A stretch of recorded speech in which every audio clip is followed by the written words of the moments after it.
Les voy platicando un poquito de la trayectoria interesante del doctor Elías Rodríguez Ruiz.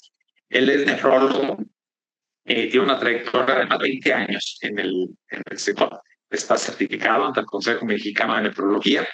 Es egresado como médico cirujano partero en la Universidad de Guadalajara y la especialidad en el Centro Médico Nacional de Occidente. Tiene, bueno, pues una vasta experiencia. Es médico adscrito al Servicio de Nefrología del Hospital General de la Zona 89 de IMSS desde el 2009. Funge como director médico en el área de hemodiálisis de UTLA. Trabaja como médico nefrólogo en el Hospital Central Quirúrgica y cuenta con una sólida base en investigación. Ha fungido como investigador principal en diversos estudios clínicos internacionales y nacionales, principalmente sobre la línea de la anemia y de la enfermedad renal crónica.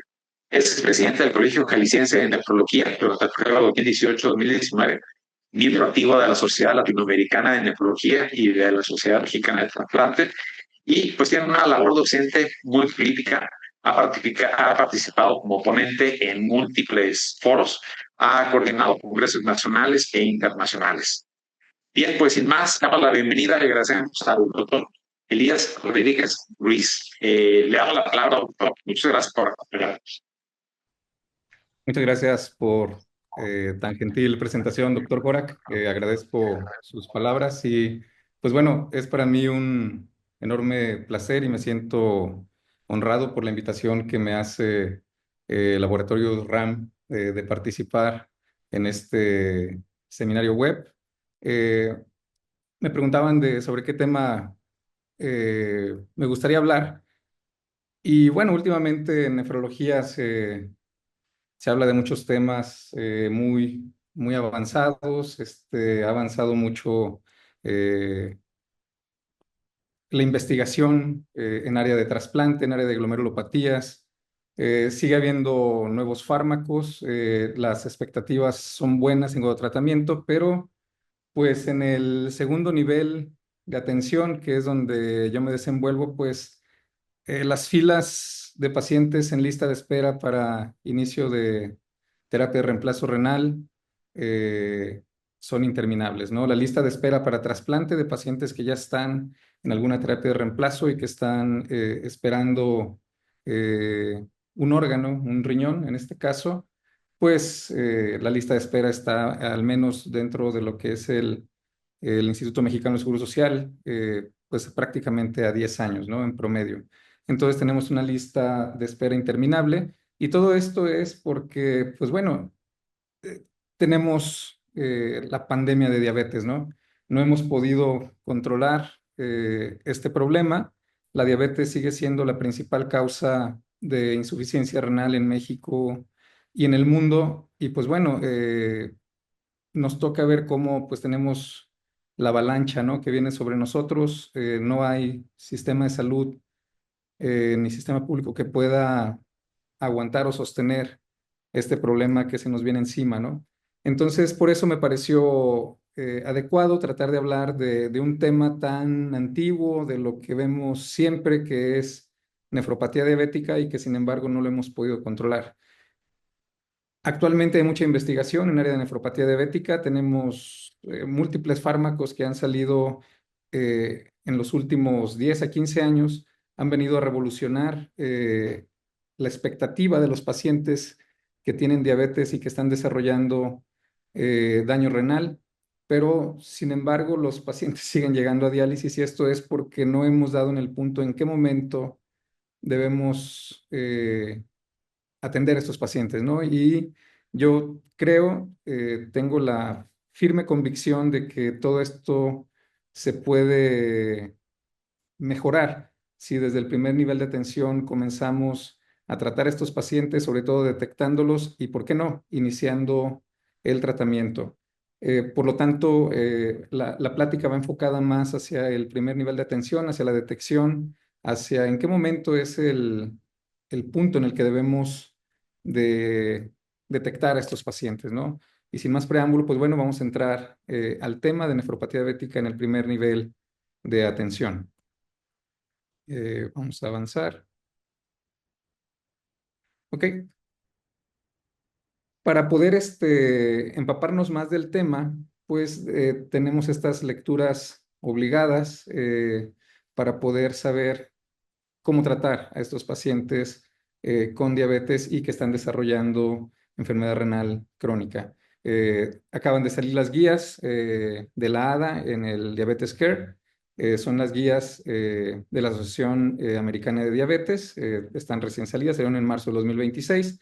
También tenemos un texto hecho por nefrólogos mexicanos, que es la enfermedad renal crónica en México. Sería bueno darle también una leída y nos da un panorama muy cierto de lo que estamos enfrentando en nuestro país. Y bueno, para nosotros en el área de nefrología, pues tenemos las guías, aquí me equivoqué, dice 2024, pero son 2026. También acaban de salir aproximadamente en marzo la nueva revisión de las guías y de cómo debemos tratar a los pacientes con nefropatía diabética. Dicho esto, pues bueno, las estadísticas son abrumadoras. En el mundo, 1 de cada 12 personas tiene diabetes y también sabemos que por cada persona con diabetes hay 2 personas que no lo saben o no lo quieren saber, pero el que no lo quieran saber no quiere decir que no la tengan y al final de cuentas esas personas tarde que temprano van a presentar las complicaciones de esta enfermedad. Cada 7 segundos en el mundo muere una persona por diabetes y $1 de cada 9 se gasta en personas con diabetes. Entonces no va a haber presupuesto que aguante, ¿no? este problema. Nosotros pues, estamos citados aquí, en nuestra bella República Mexicana, pertenecemos a América del Norte y somos un área con una de las prevalencias más altas de diabetes en el mundo. Y dicho esto, pues el ser hispano y sobre todo el ser mexicano nos da un riesgo todavía más elevado. La diabetes mellitus se gasta 10% del presupuesto de los servicios de salud en nuestro país. Y bueno, las defunciones por diabetes en México hasta 2016, pues vean cómo se habían incrementado, por ejemplo, comparado con 1980, donde hubo 14.626 defunciones y cómo se ha ido incrementando las defunciones por diabetes y el número de personas que tienen diabetes en nuestro país, producto de quizá de nuestro estilo de vida, de nuestra carga genética. Cada vez somos más sedentarios, cada vez caminamos menos, hacemos menos ejercicio y llevamos una dieta más industrializada. Y pues bueno, esto está llevando a que pues cada vez haya más diabetes, tenemos más obesidad. México es el segundo lugar, el primer lugar en sobrepeso y el segundo en obesidad en el mundo. Entonces pues tenemos mucha tela donde cortar, ¿no? Las principales causas de muerte en nuestro país, pues bueno, la principal pues siguen siendo las enfermedades cardíacas, seguida muy de cerca por la diabetes. Ahora, la diabetes generalmente, muchos de sus desenlaces son cardiovasculares.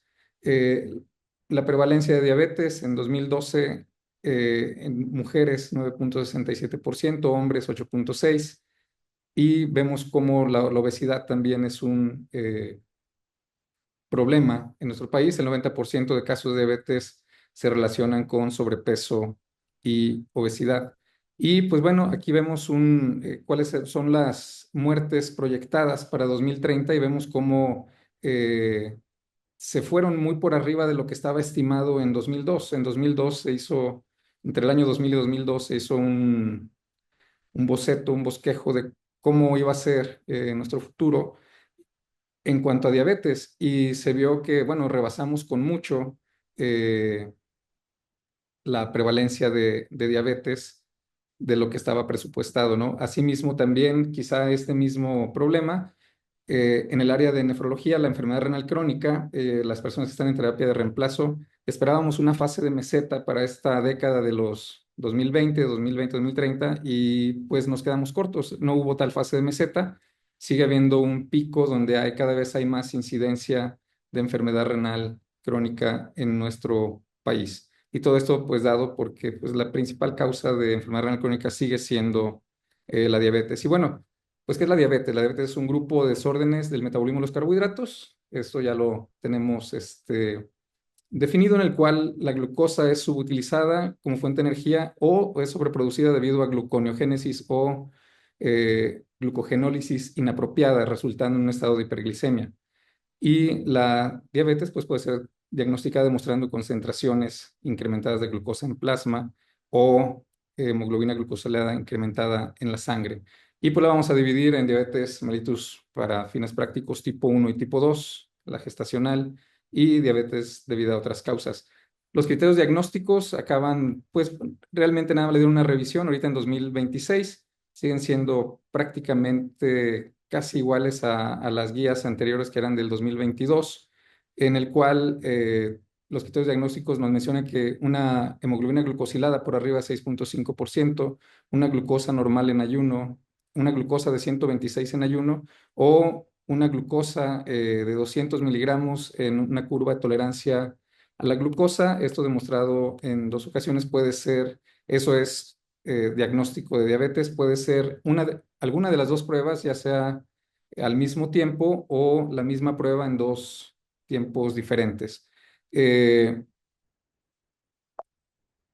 Vamos viendo aquí. Y los criterios de prediabetes, pues una hemoglobina glucosilada de 5.7 a 6.4% o una glucosa en ayuno que vaya de 100 a 125. La importancia de la prediabetes es que también estos pacientes tienen un riesgo de mortalidad diferente, elevado al de la población general. Entonces, mucha gente se siente aliviada al decir, bueno, no tengo diabetes, solamente tengo prediabetes, pero el tener prediabetes ya no están dentro del rango normal. Por lo tanto, el riesgo de que esa persona o su expectativa de vida pues es menor que el de la población general que no tiene dicho problema. Y bueno, el objetivo ya sabemos que la persona tiene diabetes, pues es evitar las complicaciones, ¿no? Tanto macro como microvasculares. El 40% de las personas que tienen diabetes pueden llegar o van a llegar a tener una terapia de reemplazo renal, ya sea diálisis o hemodiálisis. Pueden sufrir amputaciones, pueden sufrir eventos vasculares cerebrales, infartos, arritmias, problemas cardiovasculares y ceguera, entre otros, ¿no?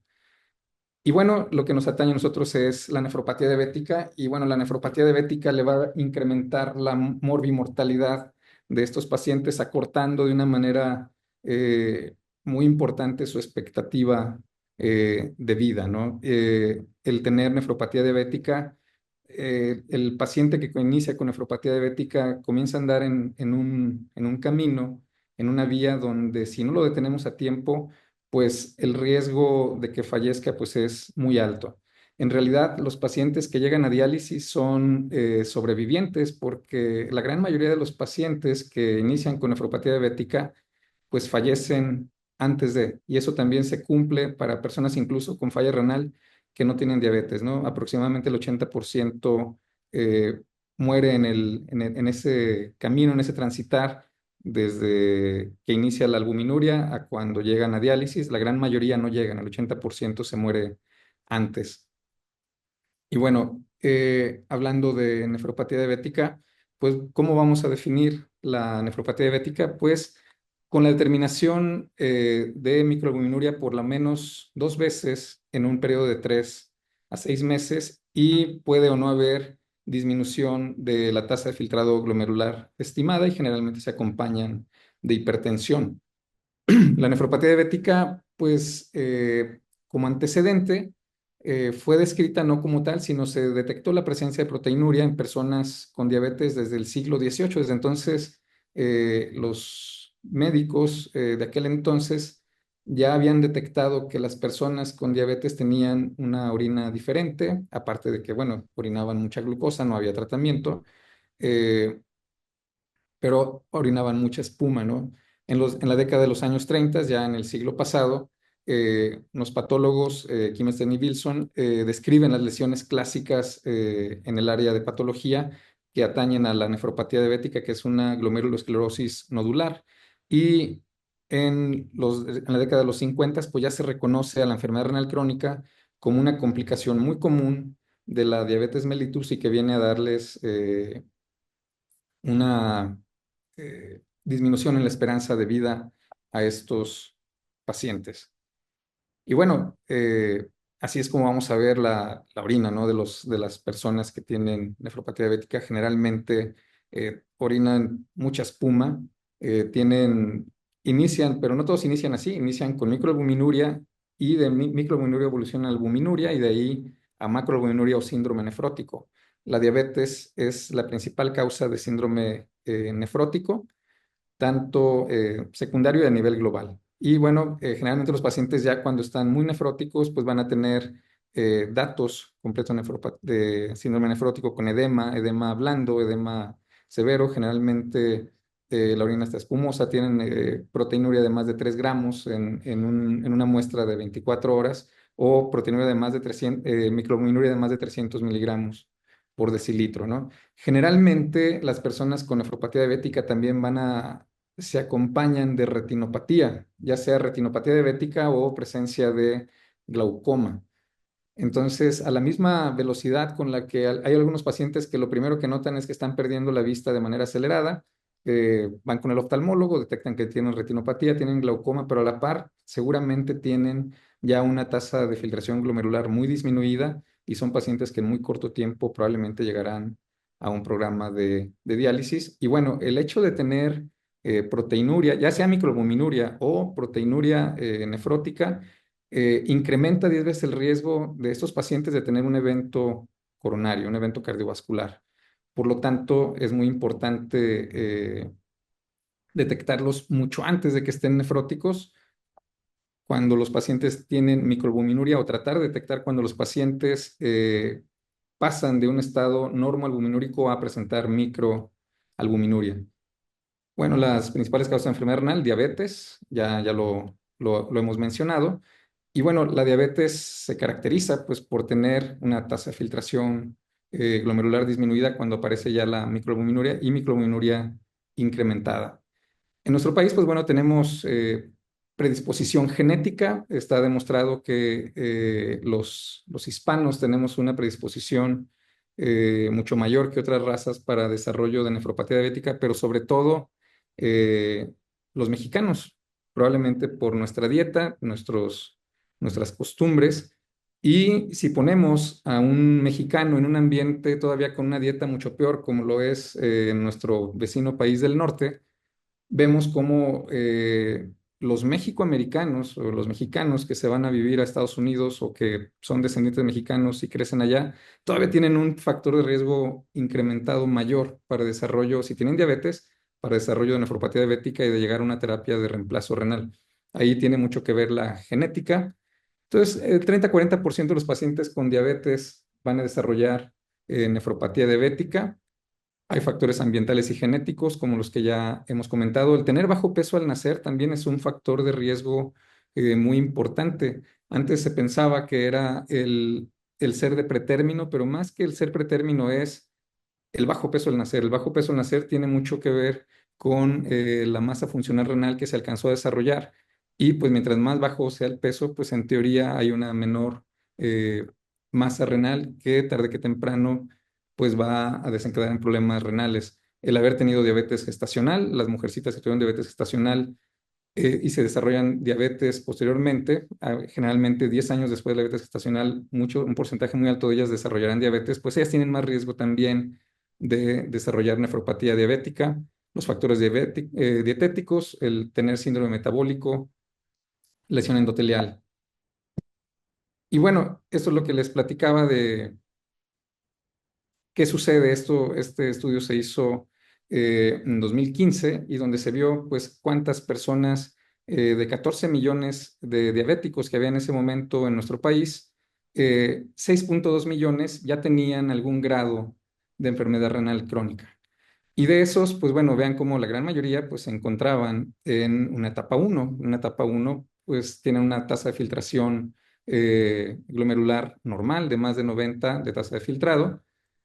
En una etapa 2, es decir, ya las personas que tienen una función renal, una tasa de filtración que va entre 60 y 89, pues ya hay menos, hay un 28.2. En una etapa 3, que es una etapa crítica en cuanto al tratamiento de estos pacientes, ya hay menos, 18.9, y vean cómo ya en una etapa 4 prediálisis y una etapa 5 cómo llegan muchísimo menos. Y es aquí donde se ve reflejado lo que les comenté. El 80% de estos pacientes van a morir en este trance. No se mueren aquí, aquí se mueren nada más los supervivientes, ¿no? Los que llegaron. La gran mayoría se van a morir aquí. Generalmente la microalbuminuria, que es el punto de inflexión donde podemos incidir y poder cambiar el pronóstico de estos pacientes, se da entre la etapa 1 y la etapa 2.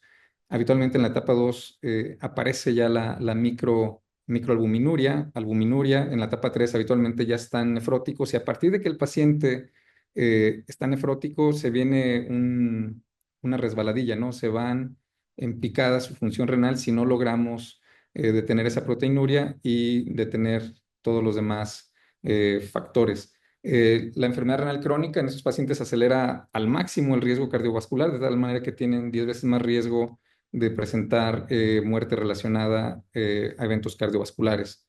El 15% van a tener úlceras, pie diabético, el 30% tienen retinopatía y el 3% tienen ceguera total. Cuanto a la fisiopatología, pues bueno, hay bastantes teorías, tanto hemodinámicas como metabólicas. Pues la principal es el mal control de la diabetes, ¿no? Personas que no los tenemos en meta, personas que no siguen su dieta, a pesar de que pues nosotros les insistimos en que tienen que cuidar su alimentación, siguen no, no cumplen con la dieta y tampoco cumplen con el tratamiento, pero hay algunos que sí lo hacen y a pesar de eso, de todos modos, comienzan con o desarrollan nefropatía diabética. Pues hay factores como incrementados, en este caso citoquinas, factor de crecimiento transformante beta, factor de crecimiento del endotelio vascular, los cuales van a dar mayor permeabilidad en el endotelio y eso va a favorecer la aparición de proteinuria. Por la vía metabólica, pues bueno, los productos avanzados de la glucación, eso va a hacer que haya mayor matriz celular, que se expanda la matriz y el mesangio, y lo cual va a llevar a disfunción podocitaria, y estos pacientes van a comenzar a filtrar proteínas a través del endotelio.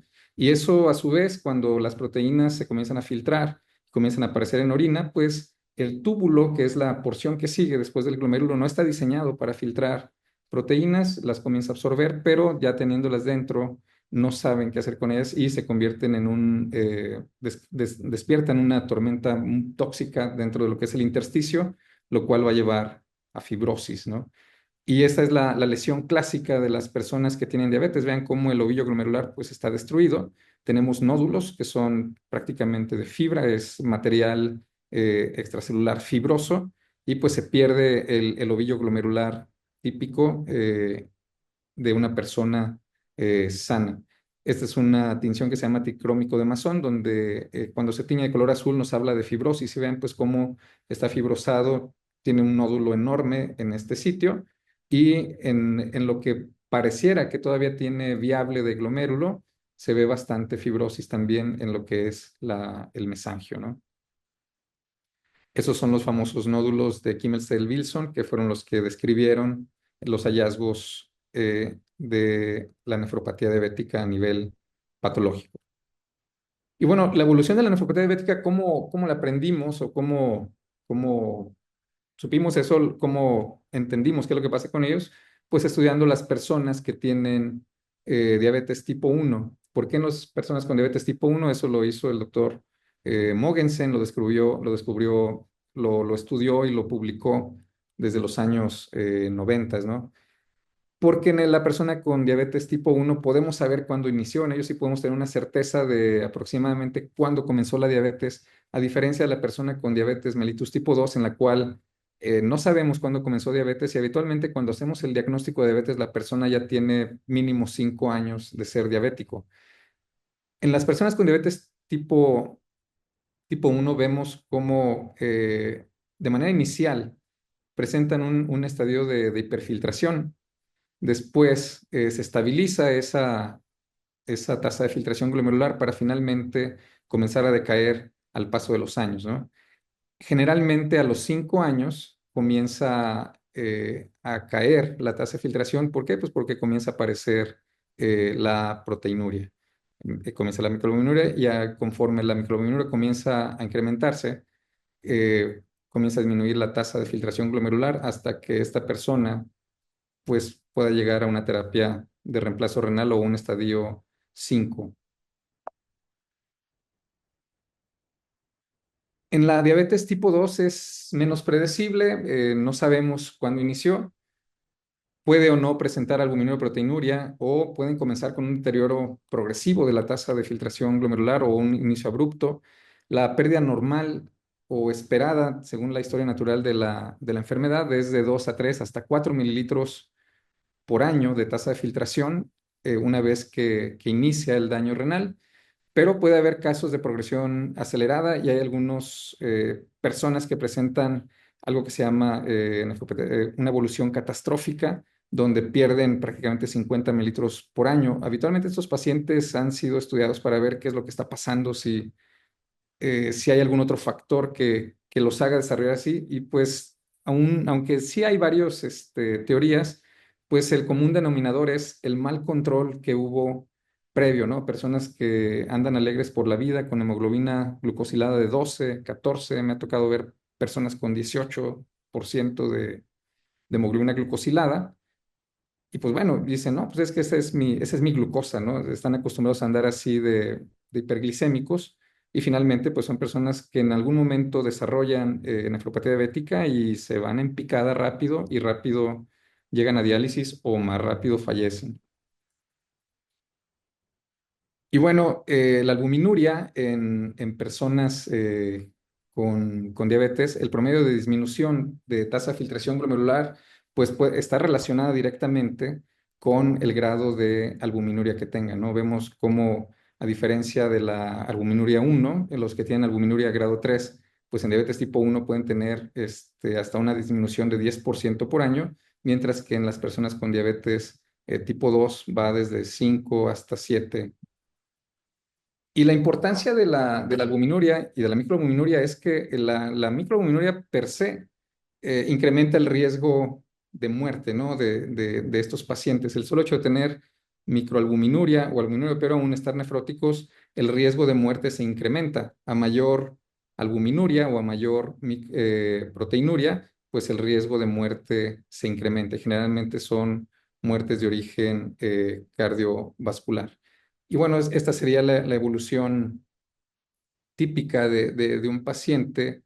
Es el patrón clásico donde pues poco a poco van perdiendo función renal, va elevándose los asuados poco a poco hasta que finalmente, al paso de algunos años, el paciente pues bueno, ya se encuentra urémico y pues habrá que iniciar una terapia de reemplazo renal. Pero hay otros que se mantienen estables durante muchos años y de repente, ¡pum!, pasa la nefropatía catastrófica, ¿no?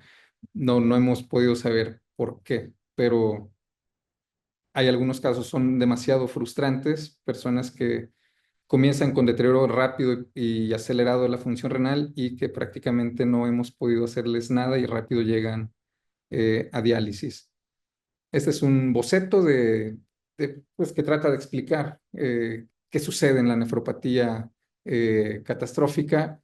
Pues bueno, generalmente son personas que tienen hiperglicemia no controlada, hay activación del sistema renina-angiotensina de una manera sobreestimulada, la hemodinámica, hay hiperfiltración y la hiperfiltración se encuentra eh, incrementada mucho más de lo esperado para una persona con diabetes. Generalmente son personas que tienen dislipidemia de difícil control.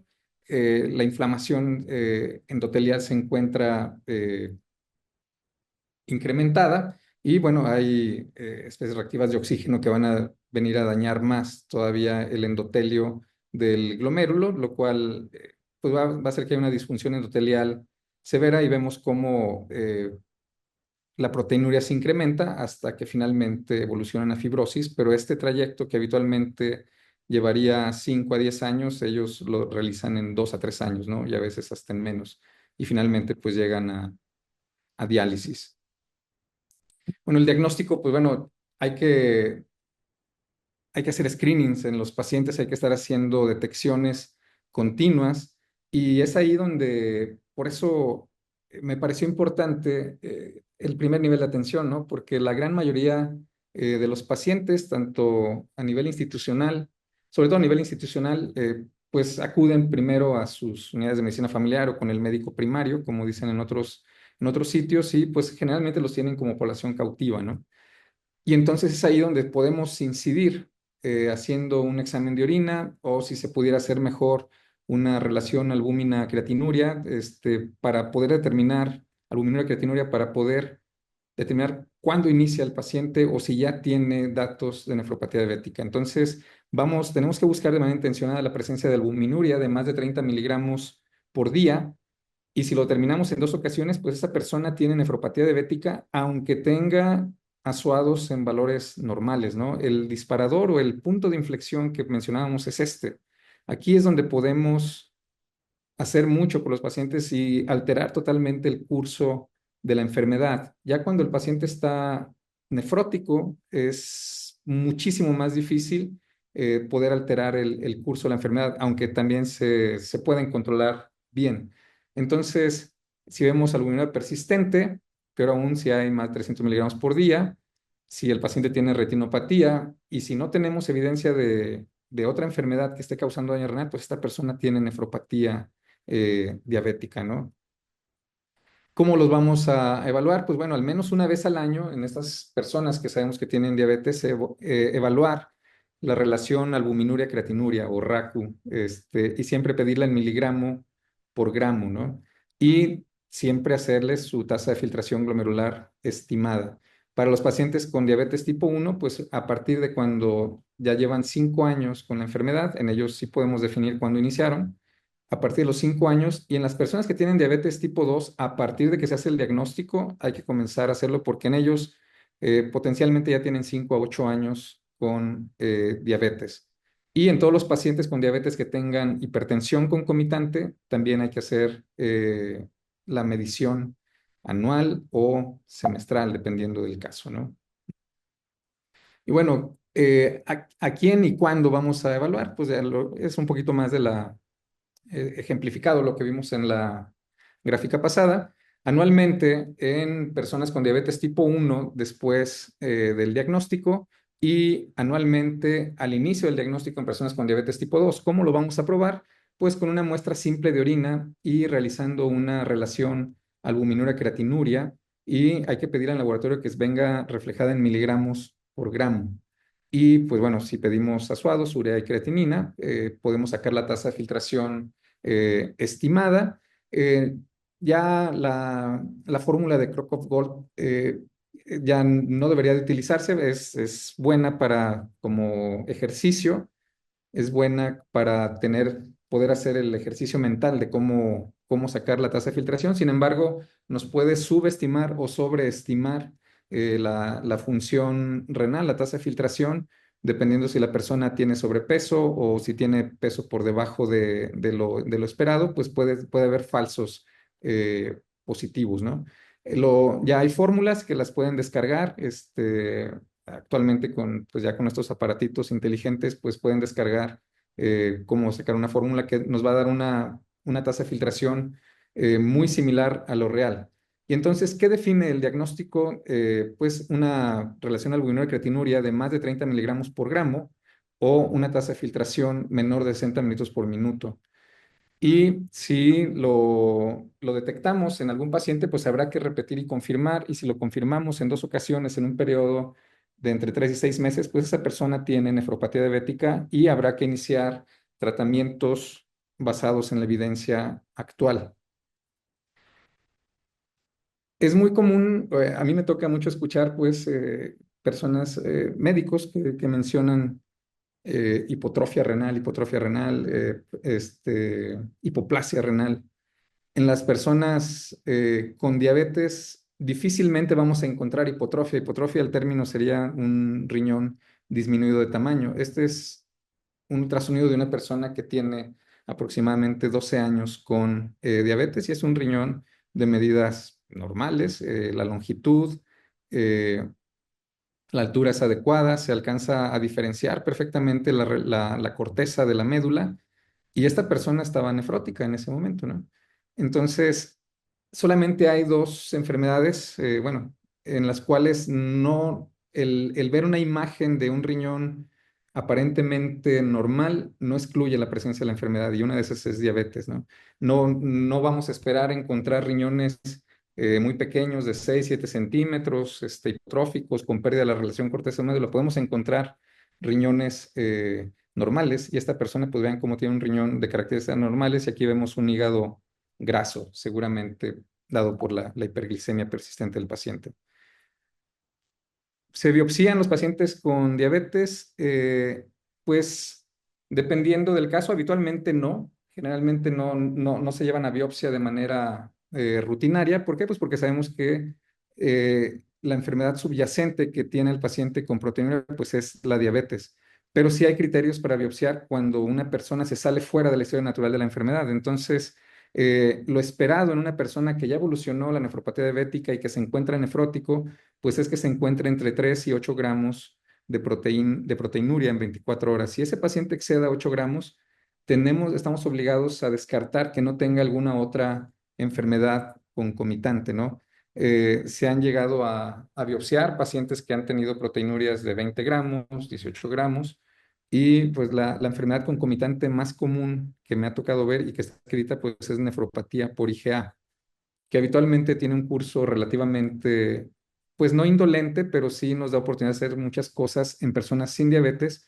Cuando se agrega a una persona con diabetes, viene a darles la puntilla, ¿no? Rápidamente desarrollan proteinurias nefróticas masivas, pues incrementando la morbimortalidad de esos pacientes. Entonces, la biopsia sí está indicada, pero en personas que tienen proteinurias de más de 8 gramos de manera persistente, ¿no? O personas que en una consulta la vemos tiene 4 gramos, luego tiene 8 gramos a los 6 meses y luego tienen 12 gramos, pues algo está pasando.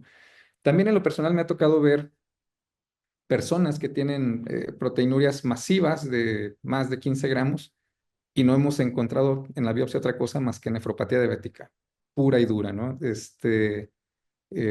A veces esperamos encontrar otra cosa y simplemente es el mal control previo que tuvo el paciente, ¿no? Y bueno, llegando a la parte importante, el tratamiento de la nefropatía diabética. En algunos foros de nefrología recientes, por ahí me tocó escuchar a un colega, a un amigo, y no nomás a uno, a varios, que dicen que el mejor momento para ser diabético pues es ahora, ¿no? En estos tiempos, en esta década, es el mejor momento para ser diabético. Yo creo que el mejor momento para ser diabético es nunca, nunca ser diabético. Pero si ya tenemos el infortunio de desarrollar la enfermedad, pues tenemos un arsenal terapéutico muy amplio y que está viniendo a modificar la enfermedad. Pero aún así, aunque tenemos un gran arsenal, fármacos muy novedosos, si no iniciamos los fármacos a tiempo, pues el paciente de todos modos va a evolucionar y va a llegar a una terapia sustitutiva. Y bueno, los 4 pilares del tratamiento, hay 4 pilares del tratamiento para personas con diabetes y nefropatía. Y después vamos a ver las cuatro columnas que sostienen el tratamiento farmacológico. Este es el tratamiento en general. Y el tratamiento en general, pues bueno, no podemos avanzar en esos pacientes si no tenemos un buen control glicémico, ¿no? Si no tenemos a los pacientes en metas, pues bueno, los productos avanzados de la glucosilación van a seguir incrementándose y esto pues nos va a traer más daño a nivel glomerular. Un buen indicador de que el paciente está empezando con daño renal o que se está acelerando es la presencia de hipertensión o el descontrol de hipertensión, ¿no? No sé, seguramente muchos de ustedes tendrán pacientes que los ven muy estables durante mucho tiempo, buen control de la glucosa y de repente, ¡pum!, empiezan con crisis hipertensivas, ¿no? Y ahí es un buen momento para ver qué fue lo que pasó. Hay que hacerles muestras de orina y seguramente el paciente habrá pasado de un estado de albuminuria a una proteinuria nefrótica masiva y entonces ahí es donde tenemos que ver qué es lo que está pasando. Tratar de reajustar el manejo para poder cambiar el pronóstico de ese paciente, porque si no lo hacemos, ese paciente pues puede tener un desenlace fatal de origen cardiovascular o puede llegar a diálisis en una manera más acelerada. El manejo de los lípidos es mandatorio y los agentes con actividad cardiovascular y renal, con beneficio cardiovascular y renal, que son los que vamos a valorar. El control glicémico, pues bueno, tenemos todos estos fármacos para el control de la glucosa, seguramente hay mucho más. Hay mucha gente que le tiene miedo a la metformina y a mí me llegan muchas pacientes pues que se les suspende metformina porque erróneamente ya sea que el paciente cree o la comadre le dice, no, sabes que la metformina te va a dañar el riñón. Según las guías KDIGO y también de la ADA, la metformina se puede seguir utilizando perfectamente hasta que el paciente tiene una tasa de filtración de 30. Y hay una diferencia entre las personas que no usan metformina contra las que sí usan, ¿no? El deterioro es más acelerado en las personas que no tienen metformina dentro de su tratamiento. También se pueden utilizar, pues bueno, los fármacos habituales, sulfonilureas, la pioglitazona se puede utilizar también de manera segura, hasta un estadio 4 incluso en personas que están en diálisis, pero pues la pioglitazona hay que tener cuidado porque tiene riesgo de desarrollar insuficiencia cardíaca. Y bueno, los que vinieron a modificar cierta parte o de un tiempo para acá, la evolución, pues bueno, las incretinas, ¿no? Inhibidores de DPP4, y estos se pueden utilizar hasta un estadio 5, se pueden estar utilizando sin mayor problema, sobre todo la linagliptina. Y la insulina, pues bueno, se puede utilizar en todas las etapas. Habrá que recordar que también las personas conforme desarrollan nefropatía diabética y van avanzando en el caminito de la falla renal y llegan a un estadio 5, la gran mayoría pues ya no van a tener problemas de hiperglicemia, al contrario, el 60%, 70% pues ya van a tener normoglicemia o incluso tendencias a la hipoglicemias severas. Por lo tanto, habrá que tener mucho cuidado y tener bien estandarizados a estos pacientes. Y bueno, ¿cómo vamos a medir la hemoglobina glucosilada en estos pacientes para tener un buen control? Pues bueno, semestralmente en las personas que cumplen sus metas terapéuticas, cada 6 meses hacerles su hemoglobina glucosilada. De manera cuatrimestral en personas que hicimos algún cambio en el manejo hipoglucemiante o a requerimientos dependiendo de la situación clínica, ¿no? Eh, para tener un buen control, pues bueno, debemos de tener una hemoglobina glucosilada de menos de 7%.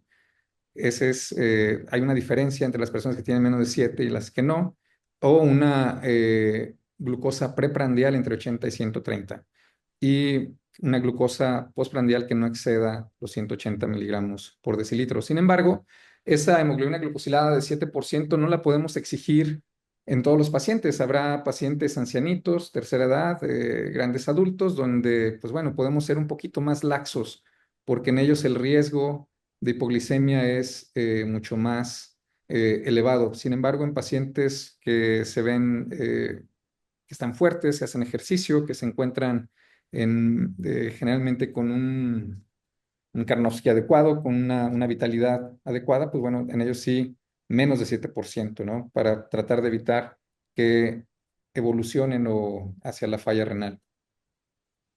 Entonces, pues bueno, personas de 7.5 con pocas comorbilidades y función cognitiva y funcional intacta, menos de 8 en personas pues, adultas mayores con mucha comorbilidad, y en personas que se encuentran pues con frágiles, generalmente ancianitos frágiles con muchas patologías, pues en ellos no nos debemos guiar por hemoglobina glucosilada. Si nos guiamos por glucosa preprandial, pues en personas con pocas comorbilidades entre 80 y 130, en personas con más comorbilidades entre 90 y 150, y en personas pues frágiles entre 100 y 180. La presión arterial, pues la vamos a guiar por la presencia de la albuminuria. Si no hay microalbuminuria o tiene menos de 30 miligramos en 24 horas, una presión de 140/90 es adecuada, con una recomendación moderada, pero cuando el paciente transita de la normoalbuminuria a la microalbuminuria, entonces ahí sí tenemos que ser un poquito más estrictos con presiones de 130/80. Ya por los años 90 comenzaron a salir estudios donde empezaron a detectar que hay fármacos que ofrecen nefroprotección.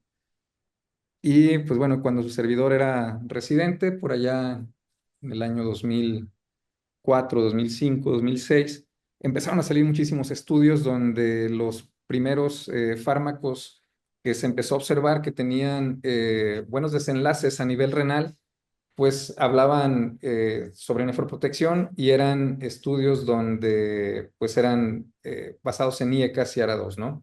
Y se empezó a ver que los IECAS y ARA2, aparte de tener su efecto antihipertensivo, tenían efecto antiproteinúrico y el solo hecho de disminuir la proteinuria en algún grado les daba, disminuía la morbimortalidad de estos pacientes, por lo tanto, comenzaron a surgir cada vez más y más estudios donde estudiaban, valoraban qué era mejor, si el IECA o los ARA2. Incluso hubo una tendencia por ahí del año 2008 a 2012 donde se proponía un doble bloqueo de la ECA, ¿no? El uso de ARA2 e IECAS de manera concomitante. Y bueno, ese fue un error. Por ahí hay quien todavía defiende ese tipo de terapias. El doble bloqueo de la ECA nada más nos enseñó que las personas desarrollaban más hipercalemia y era tanta la vasoconstricción que podían desarrollar, acelerar la falla renal. Pero ya a partir del año 2015, 2012 para acá, comenzaron a surgir estudios donde hubo fármacos que estaban siendo estudiados por otro motivo y se detectó que las personas tenían una mejora sustancial en los desenlaces renales, ¿no? Y es donde surgen por ahí los ISGLT2, los inhibidores del cotransportador sodio-glucosa. Y ya más recientemente, unos años después de los ISGLT2, surgen los análogos del receptor GLP-1, que ahorita es la moda porque, pues bueno, tiene un efecto para bajar de peso y pues hace 2, 3 años, pues no había análogos de GLP-1 en las farmacias, ¿no? Porque lo estaban utilizando y se siguen utilizando para la disminución de peso. Y se sigue, pues el bloqueo del sistema renina-angiotensina sigue siendo era la piedra angular, ahorita sigue siendo muy importante, la piedra angular ahorita son los ISGLT2. Y bueno, de acuerdo a las guías KDIGO, que esa es como nuestra Biblia para los que ejercemos la nefrología, en el apartado 4.3.1, las guías recomiendan tratar pacientes con diabetes mellitus tipo 2, enfermedad crónica y una tasa de filtración mayor de 20 mililitros por minuto con un ISGLT2, con un nivel de evidencia 1A. Es decir, está indicado para todas las personas que tengan diabetes, que tengan tasa de filtración glomerular disminuida y que ésta se encuentre por arriba de 20, deben de tener un ISGLT2 sí o sí. Estos fármacos han venido a modificar la historia natural de la enfermedad, disminuyen por sí solo la proteinuria, incluso en personas que tienen proteinuria nefrótica marcada, sí se ha logrado llevar junto con bloqueo del sistema renina-angiotensina, se vio que esta combinación disminuyó de una manera muy notable la pérdida acelerada de tasa de filtración glomerular y los desenlaces renales mejoraron de una manera drástica y también los desenlaces cardiovasculares. Las personas que empezaron a utilizar, en los estudios donde empezaron a utilizar estos fármacos, vieron que las personas que los utilizaban morían menos que las personas que no los utilizaban, ¿no?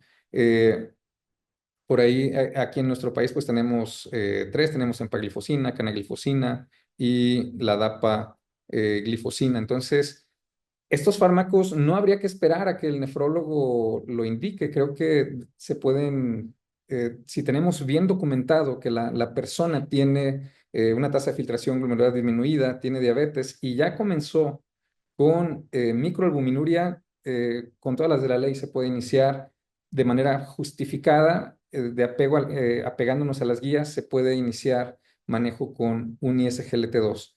Y bueno, los ISGLT2 vinieron a modificar totalmente el juego en esos pacientes, ¿no? Ahorita ya se descubrió y se está estudiando cada vez más el eje cardiorrenal, ahora es el cardiometabólico renal y se ve que los ISGLT2 son la piedra angular de todo esto, ¿no? Mejoran los desenlaces metabólicos, mejoran los desenlaces cardíacos y a nivel renal, pues no se diga, ¿no? Mejoran de una manera muy importante por el solo hecho de mejorar y disminuir la proteinuria. Si logramos iniciar un ISGLT2 cuando el paciente está en la transición de normo o de no tener microalbuminuria a microalbuminuria, seguramente vamos a frenar a ese paciente. Si ya el paciente se encuentra nefrótico, seguramente va a mejorar si lo usan. Quizá no a llevarlo a la norma albuminuria, pero sí va a disminuir de proteinurias de 4 gramos a 2 gramos, obviamente aunado a un buen control de la presión arterial y control glicémico. Y ojo, los ISGLT2 no tienen un gran poder para disminuir hemoglobina glucosilada, es decir, su efecto hipoglucemiante no es tan notorio, tan marcado, pero sí tienen un efecto para mejorar, disminuir microalbuminuria o disminuir la proteinuria de una manera muy eficaz. Y esto mejora la sobrevida de los pacientes. Y bueno, aquí están los estudios que iniciaron, con los que se comenzó a demostrar que estas personas les iba mejor cuando utilizaban alguno de esos medicamentos. En el área renal, pues está el estudio Credence, que se hizo con canaglifosina, el DAPA-CKD con dapaglifosina y el empaquitni con empaglifosina. Y estos son los estudios a nivel cardiovascular. Ahora, lo más importante de estos estudios es que generalmente en estos estudios, cuando estaban en fase 3 es cuando un estudio ya lo llevan a nivel con miles de personas, ya fue probado en animales, ya fue probado en grupos pequeños de personas, y aquí lo hacen ya multinacional, con muchas razas y abierto, ¿no? Y en todos los estudios, tanto Credence como DAPA, como en Kidney, fueron detenidos en un promedio entre 2 y 3 años, y los detuvieron porque la diferencia era abismal entre las personas que utilizaban un ISGLT2 contra los estudios, contra lo que estaban comparando, ¿no? Entonces era una diferencia abismal, y pues por cuestiones de ética tuvieron que parar los estudios porque se demostró una eficacia total de estos medicamentos, y vino a mejorar y a cambiar las reglas del juego de estas personas, ¿no? Esas son las dosis de los fármacos.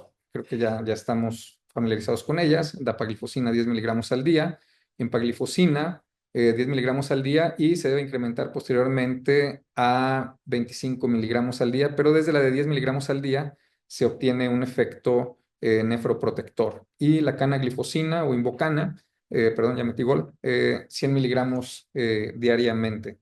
Eh, el límite, pues, es tratar de iniciarlos cuando la tasa de filtración está por arriba de 25 mililitros por minuto, aunque actualmente pues, los hemos estado utilizando en personas con una tasa de filtración glomerular menor, con resultados, pues, adecuados. Aparte de los ISGTL2, inhibidores de ISGTL2, tenemos también los antagonistas no esteroideos del receptor de mineralocorticoides. Ya se había probado con los receptores habituales esteroideos, como es la eplerenona o la aldosterona, y en los cuales se veía que tenían, las personas que eran tratados con ellos, pues tenían un desenlace cardiovascular mejor. Sin embargo, a nivel renal no había nada.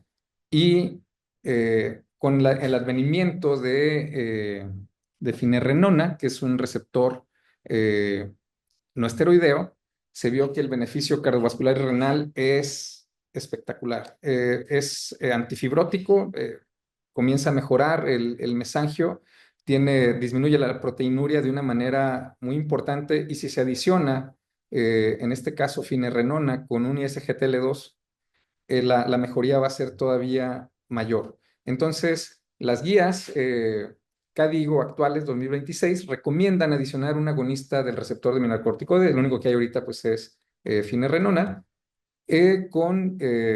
para personas con diabetes tipo 2, tasa de filtración de más de 25 mililitros por minuto, y con una concentración de potasio sérico normal, y que tengan microalbuminuria. Si no tienen microalbuminuria, desde el punto de vista renal, no hay mayor beneficio desde el punto de vista renal. Probablemente desde el punto de vista cardiovascular, o los cardiólogos dirán, ¿sabes qué? Yo te los tengo que dar porque a nivel cardíaco también demuestra mejoría. Pero desde el punto de vista renal, que es el que a mí me corresponde, tendría que ser una persona que tenga microalbuminuria y con estas características. Y bueno, los estudios que demostraron la ventaja de este fármaco, o los beneficios de este fármaco, son dos, pues es el Fidelio DKD y el Fígaro, ¿no? Y en esto se demostró que hay una disminución importante de la microalbuminuria y que tienen un factor protector. Los resultados compuestos a nivel renal, pues vean el hazard ratio, es este protector totalmente en ambos estudios, y todo esto es porque hay una disminución muy importante de la microalbuminuria. Y bueno, los fármacos de hoy, los agonistas GLP-1, creo que ya todos pues ya están sacando hasta triple agonista, ¿no? Están los agonistas GLP-1 puros, GLP-1 con GIP, y ahorita estaba en estudio, pero acaba de salir hace poco un fármaco con 3 vías, ¿no?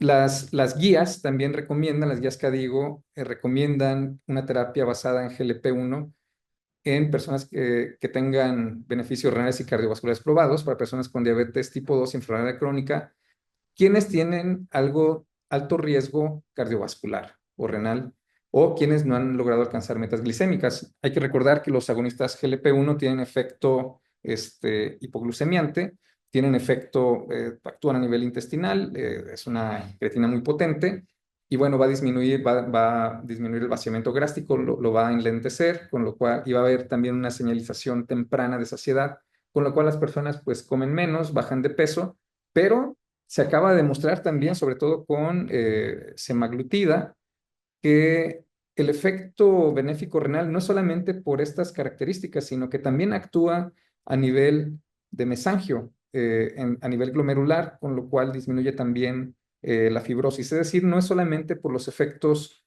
metabólicos que pueda tener los GLP-1, disminuyendo peso, disminuyendo grasa visceral, disminuyendo el hambre y mejorando la glicemia, sino que también tiene un efecto directo per se a nivel glomerular, con lo cual, pues bueno, los convierte en un nuevo aliado que viene también a modificar el curso de la enfermedad. Y bueno, estos son los múltiples estudios que han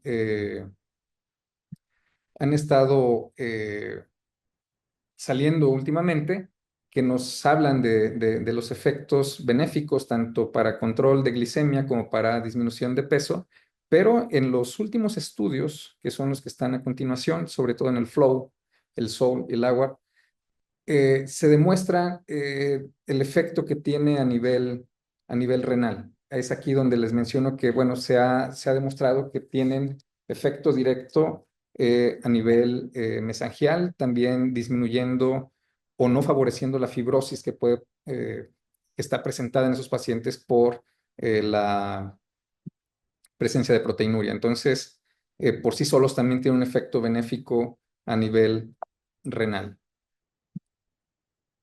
Y bueno, lo que habíamos mencionado, ¿qué hacer con ellos? Pues bueno, los cambios en el estilo de vida para estos pacientes, actividad física, hay que derivarlos definitivamente si tienen proteinuria con un nutriólogo renal. La nutrición también es parte muy importante del tratamiento, la restricción de proteínas, el control de peso, que bueno, con el advenimiento de los nuevos GLP-1, pues es un poquito más fácil. Y pues bueno, todos deben de tener una inhibición del sistema renina-angiotensina y llevarlos a la dosis máxima tolerada, sobre todo si hay albuminuria o hipertensión. Y bueno, la primera línea de tratamiento son en este momento los ISGLT2. ISGLT2, recordemos que se puede iniciar por arriba de 25, con una tasa de filtración por arriba de 25, o también GLP-1 o adicionarlos, ¿no? Al mismo tiempo GLP-1, agonista del receptor GLP-1, y ya en los fármacos adicionales, para diabetes tipo 2, nada más, se puede utilizar esos fármacos con los agonistas de receptor de mineralocorticoides, ¿no? Para las personas con diabetes tipo 1, no podemos utilizar ISGLT2.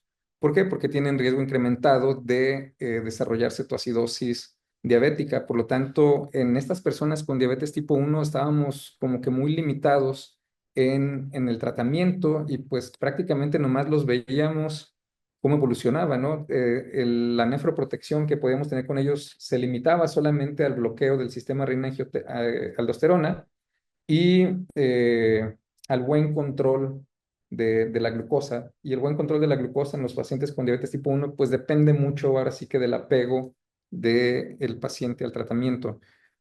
Pero actualmente acaba de salir un estudio donde se utiliza finerenona en personas con diabetes tipo 1 y los resultados fueron muy alentadores. Se ve que disminuye de manera muy importante la fibrosis, disminuye la proteinuria y también viene a alterar el curso de los desenlaces renales y fatales para personas que tienen diabetes tipo 1. Obviamente faltan más estudios pues, para poder concretarlo aún más. Entonces, en diabetes tipo 1 ya tenemos este fármaco que nos puede ayudar a tratar de modificar la historia de las personas, de la nefropatía diabética en personas con diabetes tipo 1. En diabetes tipo 2, pues tenemos todavía mucho más arsenal terapéutico. Y bueno, esta es la tabla compuesta de las personas que tienen de la falla renal y de sus riesgos, ¿no? En la cual, pues, por un lado tenemos la tasa de filtración glomerular, pero por otro lado tenemos la albuminuria. Y dependiendo de la albuminuria, vean cómo el solo hecho de tener albuminuria grado 3 en una persona con una tasa de filtración glomerular, pues ya debe ser referido al nefrólogo de manera inmediata, ¿no? Aunque tenga una tasa de filtración de 90, por el solo hecho de tener albuminuria marcada, tiene que ser referido al nefrólogo. Si tiene una albuminuria moderada, pues se puede iniciar tratamiento y en las que no tienen microalbuminuria o albuminuria, pues pueden seguir el tratamiento preventivo, ¿no? Seguir nada más en el screening, estarlos vigilando, el control mensual o bimensual, con adecuado control de glicemia, adecuado control de la presión arterial, etcétera, ejercicio, factores higiénico-dietéticos, pero en todos los demás, vean nada más cómo la microalbuminuria es la que viene a cambiar toda la historia de los pacientes. Entonces, el punto de inflexión que yo mencionaba, pues es la aparición de microalbuminuria o cuando cambian de micro a macroalbuminuria. Entonces, pues quienes detectan habitualmente a estos pacientes, pues es el primer nivel de atención, que son el personal que habitualmente tiene cautivo a estos pacientes por más tiempo y más veces al año que, eh, por ejemplo, nosotros, ¿no? En nuestra especialidad, habitualmente ya nos llegan cuando ya van a iniciar una terapia de reemplazo renal o cuando ya están casi a punto de, prácticamente, pues ya no podemos hacer gran manejo para tratar de revertir el daño. Sin embargo, si iniciamos desde etapas tempranas, creo que se puede modificar totalmente la historia de la enfermedad y entonces con todo el arsenal terapéutico que tenemos actualmente, sí podemos modificar. Y pues bueno, la recomendación es optimizar el control de la glucosa, considerar, ya yo no puse mal considerar, usar ISGTL2, GLP-1 sin miedo, iniciar en etapas tempranas, optimizar el control de la tensión arterial, una dieta de 0,8 gramos por kilo. En nefropatía diabética con albuminuria A2 a 3, iniciar los IECAS o ARA2 a dosis máximas.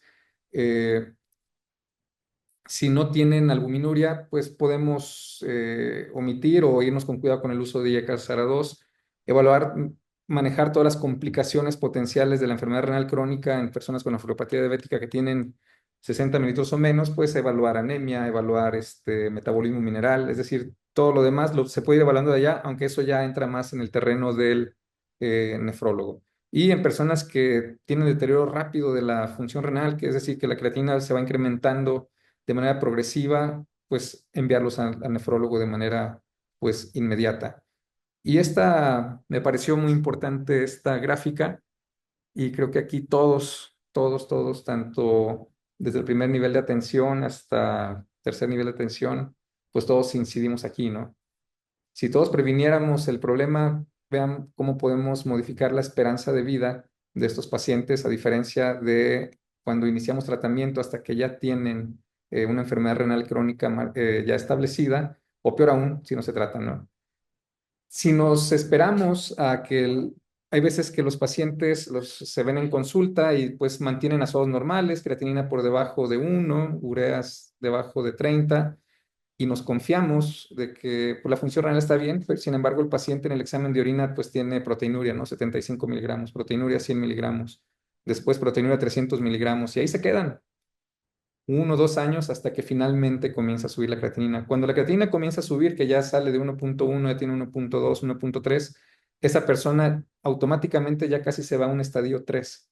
generalmente cuando la creatinina comienza a subir, ya perdieron el 50% de su función renal. Entonces, por eso la importancia es detectar la microalbuminuria para poder iniciar un tratamiento adecuado y cambiar la evolución de estos pacientes. Pues sin más por el momento, eso es de lo que les quería platicar. Dejo abierto el foro para preguntas y agradezco el favor de su atención. Muchas gracias, doctor. Excelente ponencia, todo muy claro, un tema muy relevante pues para toda la audiencia. Tenemos algunos comentarios, algunas preguntas. Siéntanse libres, por favor, de externar cualquier duda aquí en el chat. Sandy Valle, excelente, excelente ponencia, nos comenta doctor Mateo. Gracias y felicidades. De igual manera, Daniela, Noemí, excelente exposición. Adriana, excelente. Pues muchas felicitaciones, doctor, también por parte de un servidor. Si hubiera alguna Gracias. pregunta, podemos leer una pregunta o dos. Claro que sí. Si todo nos quedó muy claro, por favor, no dejen de escanear este QR para que puedan obtener la constancia. Hubo algunas personas que se conectaron un poquito tarde, a lo mejor se fueron con la idea de otros webinars que son a las 8. Vamos a ver la manera de grabarlo a la brevedad posible y lo pueden ver en estas redes del laboratorio RAM. Pueden ver este webinar y bien, pues otros que tenemos también con temáticas similares.